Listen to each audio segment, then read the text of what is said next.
Oke, jadi akhirnya kita udah sampai di akhir tahun 2025. Gimana nih tahun 2025? Resolusi tahun barunya pada sukses dijalanin gak nih? Nah, anyway, karena udah masuk akhir tahun, di sini gue mau bikin video yang udah jadi tradisi channel ini selama 2 tahun ke belakang ya, yaitu tier list mouse gaming brand lokal tahun 2025.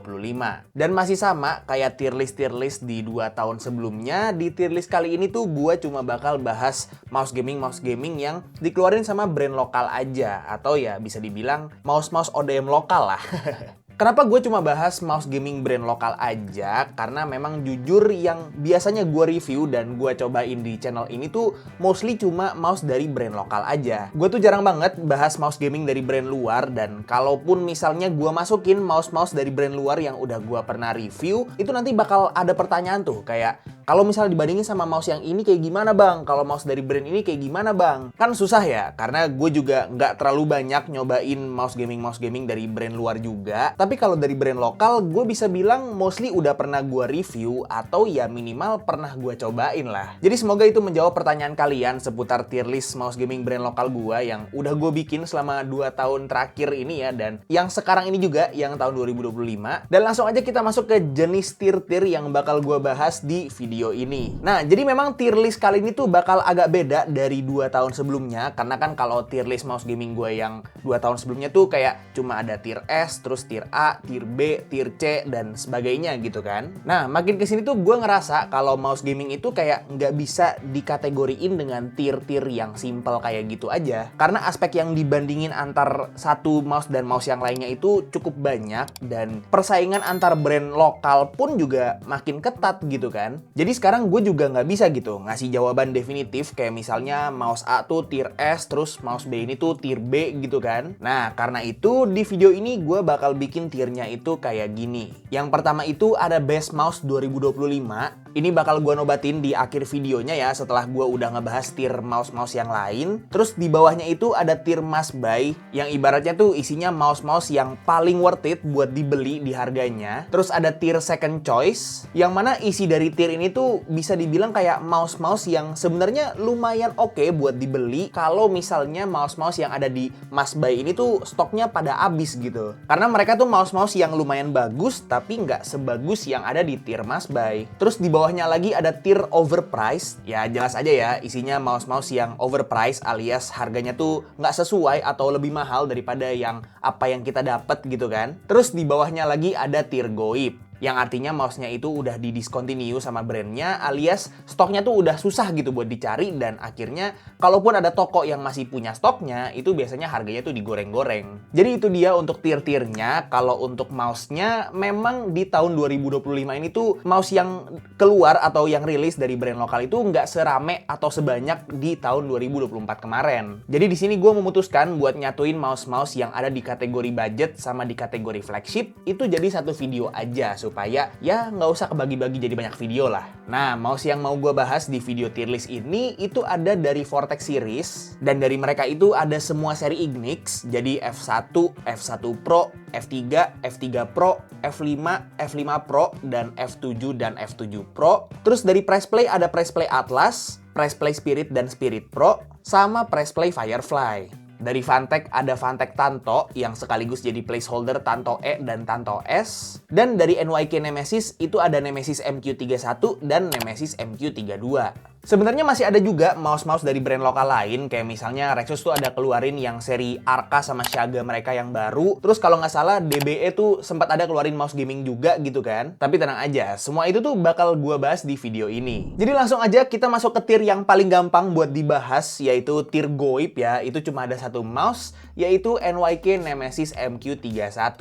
Mouse ini pas gua review tuh sebenarnya ada niatan buat gua masukin ke tier must buy di akhir tahun, tapi nggak tahu kenapa kok NYK cuma nyetoknya dikit doang atau gimana. Soalnya nggak lama setelah dia rilis tuh abis stoknya di mana-mana, dan langsung digantiin sama MQ32, which is beda total gitu secara shape dan desain. Padahal si NYK Nemesis MQ31 nih clone G Pro Superlight sebelum si Ignix F7 ini ada loh. Dan waktu itu harusnya mereka tuh punya momentumnya, tapi sayang banget kayak stoknya cuma dikit, terus goib, terus digantiin sama yang MQ32 yang kayaknya tuh demand-nya nggak segede yang MQ31. Jadi ya untuk yang MQ31 masuk ke tier goib. Lanjut kita naik dikit ke tier overpriced. Di sini gua mau masukin dua mouse sekaligus, yaitu mana nih? Oh ini, Phantek Tanto E sama Tanto S. Jadi memang Phantek Tanto ini tuh ada 3 versi, ibaratnya kayak seri Helios sama Arianya Phantek ya. Tapi gua rasa di seri Tanto ini tuh Phantek kayak kurang ngasih perhatian ke pricingnya si Tanto E sama Tanto S. Karena premis seri Tantonya Phantek ini kan mouse gaming wireless yang ada charging docknya. Bedanya tuh cuma di sensor sama polling rate-nya aja gitu kan. Masalahnya untuk Tanto E yang dikasih sensor PAW311 base, harganya tuh nyentuh 400.000 dan jadinya ya ngapain dibeli. Mouse PAW311 yang ada charging docknya itu kan biasanya kita bisa beli di harga 300.000 atau bahkan 200 ribuan gitu kan. Jadi ya si Tanto E ini kalau menurut gue pribadi ya overpriced. Dan sama halnya sama yang Tanto S juga, karena ya dia itu basically Phantek Tanto yang biasa ini cuman dikasih polling rate 8000 Hz aja. Tapi sensornya masih PAW3395 dan dikasih harga 800.000. Udah gitu di website dan marketplace-nya tuh nggak tertera kalau si Tanto S ini pakai MCU apa. Jadi kayaknya untuk yang Tanto S itu nggak dikasih MCU Nordic ya, karena biasanya tuh Phantek kalau misalnya ngasih mouse mereka MCU Nordic itu digembor-gemborin banget kayak yang di Helios sama yang di Aria. Jadi ya sorry banget nih, izin, tapi eksekusi si Tanto ini tuh nggak sebagus si Helios sama si Aria sih kalau menurut gua. Lanjut, gua mau masuk ke tier must buy dulu nih ya, karena ibaratnya tuh tier ini bakal ngefilter banyak banget mouse dari tier list ini. Dan di tier ini gua mau masukin Phantek Tanto yang 1K, Press Play Atlas, dan semua seri Vortex series Ignix kecuali Ignix F1 Pro. Nah, bentar, gua jelasin. Jadi udah jelas kalau Vortex series tuh jadi satu-satunya brand lokal yang bisa gua bilang nguasain pasar mouse gaming brand lokal di tahun 2025 ini kan. Mereka ngeluarin bom Vortex series Ignix yang langsung bisa gua nobatin sebagai mouse-mouse brand lokal paling worth it buat dibeli tahun ini. Jadi mau kalian budgetnya itu 300.000 atau 500 ribuan ya ambil Ignix aja, karena kalian tuh kayak dikasih 4 pilihan shape berbeda gitu ya. Jadi tinggal pilih aja sesuai ukuran tangan sama grip style kalian. Sebenarnya lengkapnya udah gue jelasin ya di video recap Vortex series Ignix gua. Jadi kalian bisa nonton video itu dulu kalau misalnya mau penjelasan yang lebih detail soal Vortex series Ignix. Tapi karena Vortex series Ignix ini 4-4-nya shape ambidextrous semua, artinya masih ada satu slot di tier must buy ini buat mouse Ergo. Dan satu-satunya mouse Ergo brand lokal tahun 2025 ini ya Press Play Atlas. Dan kebetulan banget memang kalau menurut gue tuh Press Play Atlas sampai sekarang ya, sampai akhir tahun 2025 ini tuh masih jadi salah satu budget king mouse gaming gitu ya. Walaupun sekarang itu udah ada Press Play Spirit kan sebagai kayak ya bisa dibilang pengganti, atau sebenarnya nggak bisa dibilang pengganti juga karena beda shape gitu. Tapi gue rasa si Atlas tuh masih lebih worth it buat dibeli ketimbang si Spirit yang biasa itu ya, yang 300 ribuan dan bahkan bisa 200 ribuan juga kalau misalnya kalian beli di websitenya Press Play. Simply karena si Atlas itu kayak nggak ada saingannya. Karena dia Ergo, wireless PAW3311, charging dock, dan harga 300 dan bahkan bisa 200 ribuan. Dan untuk satu slot lagi selain Vortex series Ignix itu, kenapa gue kasih ke Phantek Tanto yang biasa? Karena menurut gue si Tanto biasa ini kayak lebih worth it dikit gitu dibanding si Vortex series Ignix F1 Pro, karena memang dia itu shape-nya mirip-mirip gitu kan. Udah gitu speknya juga nggak beda jauh, tapi di range harga yang sama, Phantek Tanto udah dapat charging dock dan secara build quality tuh bisa gua akuin lebih solid dibanding si Ignix F1 Pro. Tapi emang jujur Phantek tuh kalau bikin mouse build quality-nya nggak pernah kaleng-kaleng sih. Jadi itu alasan kenapa tetap ada dua mouse dari brand lain yang masuk ke tier must buy ya selain Vortex series Ignix. Karena walaupun Ignix tuh ibaratnya kayak penguasa, dia cuma nguasain kayak 70-75% aja, masih ada sisa 20-25% buat diambil sama mouse-mouse yang sekiranya tuh bisa memenuhi kebutuhan orang-orang tertentu. Kayak misalnya orang-orang yang suka mouse Ergo, atau ya kayak gini yang butuh charging dock tapi harganya tuh masih kompetitif lah sama si seri Vortex series Ignix ini. Nah, terakhir untuk tier second choice ya sisanya. Jadi ya semua mouse yang belum masuk ke tier-tier tadi itu semuanya masuk ke tier second choice. Jadi Vortex series Ignix F1 Pro, Press Play Spirit dan Spirit Pro, Press Play Firefly, dan NYK Nemesis MQ32. Ignix F1 Pro ini masuk second choice karena ya ada si Phantek Tanto ini yang udah gue jelasin tadi. Kalau Press Play Firefly masuk ke second choice simply karena dia emang mouse unik ya. Jadi sebenarnya lumayan juga buat kalian beli buat koleksi atau bisa kalian bawa-bawa dengan gampang. Tapi kalau secara fungsionalitas ya kalah sih sama mouse kecil kayak Ignix F3 ini. Nah, kalau Press Play Spirit, jujur aja gue tuh nggak bisa taruh dia di atas Vortex Series Ignix gitu ya. Mau itu yang Spirit biasa ataupun yang Spirit Pro. Karena selain charging dock, untuk Spirit biasa itu di price range yang sama, kalah semua speknya sama Vortex Series Ignix. Dan untuk si Press Play Spirit Pro ini, kalau misalnya dia itu masih di harga 600 ribuan kayak waktu dia pertama kali launching, itu bakal easily gua jadiin best mouse 2025 ya. Tapi nyatanya enggak, sekarang dia naik harga jadi 800 ribuan, which is harga yang sama kayak Vortex Series Inno X3 Pro tahun lalu, tapi MCU-nya belum pakai Nordic kayak si Inno X3 Pro, dan switch-nya juga lifetime-nya nggak sebanyak Inno X3 Pro.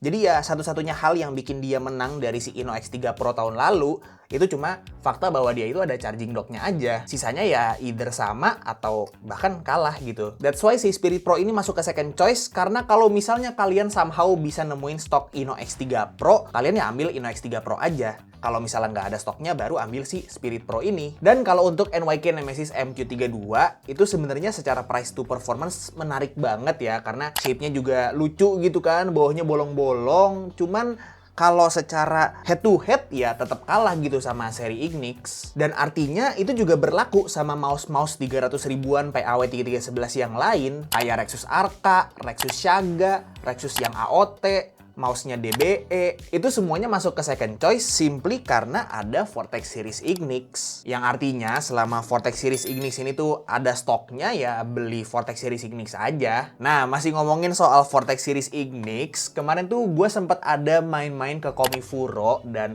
di situ tuh sempet ada teaser soal next projectnya Vortex Series, which is Vortex Series Ignix Extreme cuy. Dia itu basically seri Ignix yang udah rilis kemarin-kemarin, tapi dikasih spek Inno X3 Pro, dan mungkin karena itu juga sih alasan gue taruh si Press Play Spirit Pro ini ke second choice, karena kalau misalnya kita sabar dikit, awal tahun depan itu bakal ada ibaratnya kayak reinkarnasinya Inno X3 Pro. Jadi kita tungguin aja nih, kira-kira bakal dijual di harga berapa nih sama Vortex Series si Ignix Extreme ini. Nah, jadi untuk menutup tier list mouse gaming brand lokal gua di tahun 2025 ini, yang akan menjadi best mouse tahun 2025 dari semua mouse yang ada di tier must buy ini adalah Vortex Series Ignix F7 Pro. Jujur sebenarnya kalau gue bisa masukin semua Vortex Series Ignix ke best mouse, gue masukin sih. Karena secara price to performance tuh mau yang Ignix biasa atau yang Ignix Pro, itu kayak gila banget gitu. Nggak ada mouse dari brand lain yang bisa nyaingin value-nya. Tapi kayaknya ya namanya Clone G Pro Super Light, shape yang paling umum, paling populer gitu kan. Gue rasa orang tuh bakal banyak yang tertarik dan cocok sama si Ignix F7 Pro ini. Tapi kalau personal favorite gue sih si Ignix F3 Pro ini ya. Karena dari dulu udah gue bilang kalau gue itu suka dan cocoknya pakai mouse kecil. Gue tuh udah coba buat nge-main mouse gede kayak si F7 ini, nggak bisa. Gue nggak bisa. Gue nggak tahu grip gue apa tangan gue yang nggak cocok, tapi aim gue langsung berantakan kalau pakai mouse gede. Dan itu dia untuk tier list mouse gaming brand lokal gue di tahun 2025. Gimana menurut kalian? Setuju nggak sama tier list ini? Atau menurut kalian tier list gue itu bullshit? Coba komen di bawah. Kalau kalian mau lihat spreadsheet gua yang lebih lengkap soal tier list mouse gaming, dan bahkan ada tier list keyboard juga gitu kan, itu link spreadsheetnya udah gua taruh di deskripsi di bawah, jadi kalian bisa langsung cek aja. Dan kalau misalnya kalian mau beli mouse dari tier list ini yang udah gua bahas di video ini, link pembeliannya juga udah gua taruh di deskripsi di bawah semua, jadi kalian tinggal pilih-pilih aja tuh belanja-belanja di promo gajian nanti. Oke, jadi segitu aja untuk tier list mouse gaming brand lokal tahun 2025 dari gua. Kita bakal ketemu lagi di akhir bulan nanti untuk tier list keyboard 2025 gua ya. Jadi subscribe dan stay tune aja supaya kalian gak kelewatan. Dan pastinya semoga video ini bermanfaat buat kalian semua. Like kalau kalian suka videonya, dislike kalau nggak suka, dan jangan lupa untuk subscribe supaya kalian gak kelewatan video gua yang selanjutnya. Kita ketemu lagi di video selanjutnya. It's been your boy Tommy, and as always, peace out.